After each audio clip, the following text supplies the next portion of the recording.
So fierce and mighty doesn't look like this package, but trust me, she is. Come forward, come forward. And Christine has been so huge in putting this conference together. We've had so many calls and so many everything. She's so rock solid. So we're honoring Greg, but I think you please put your hands together and thank Christine for her leadership on this. Linda exaggerates. I did very little, but thank you, Linda.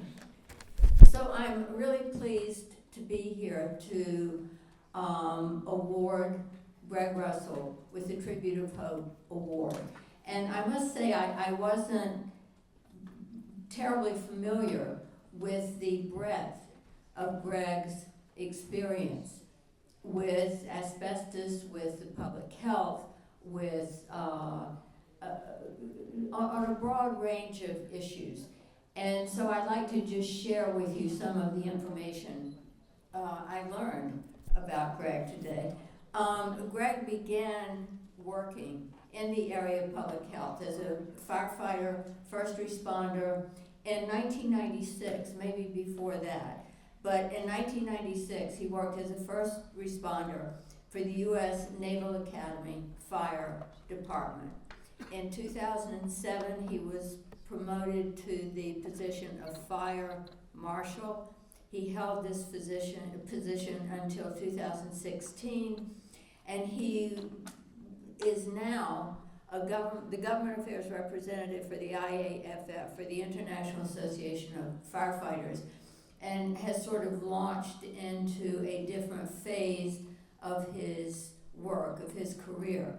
But throughout the period of his work as a firefighter, and now in a slightly different but related position, he has given of himself freely and encountered, as you know, the kinds of dangers that firefighters encounter day in and day out. He has put himself at risk.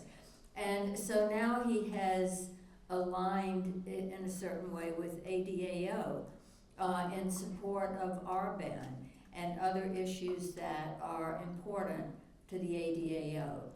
And so I just want to say to Greg, ADAO appreciates you so much, and I am honored to be here to present the Tribute of Hope Award to you.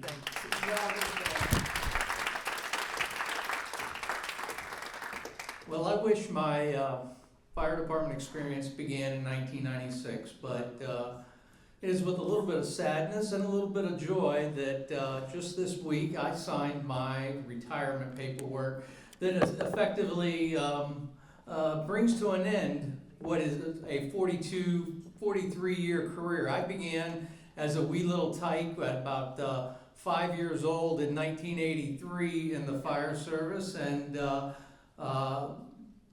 had a very, very successful career with the last 10 years or so being a full-time lobbyist on behalf of the International Association of Firefighters, and for a little bit just before that on behalf of the National Capital Federal Firefighters.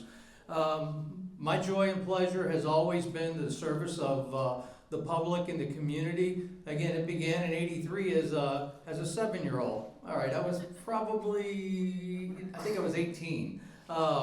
And with that, all I've ever wanted to do was serve. Well, I got fortunate to be assigned, if you will, a task of holding Linda's hand, at least as the representative from the International Association of Firefighters.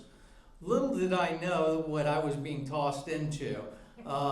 Linda, when we first met, she kind of said, well, I'm just this wee little widow that I don't really know what I'm doing, but I'm working from my kitchen table. Well, I wasn't the world's most experienced lobbyist on Capitol Hill at that time, but I'd been around about 15 years on Capitol Hill.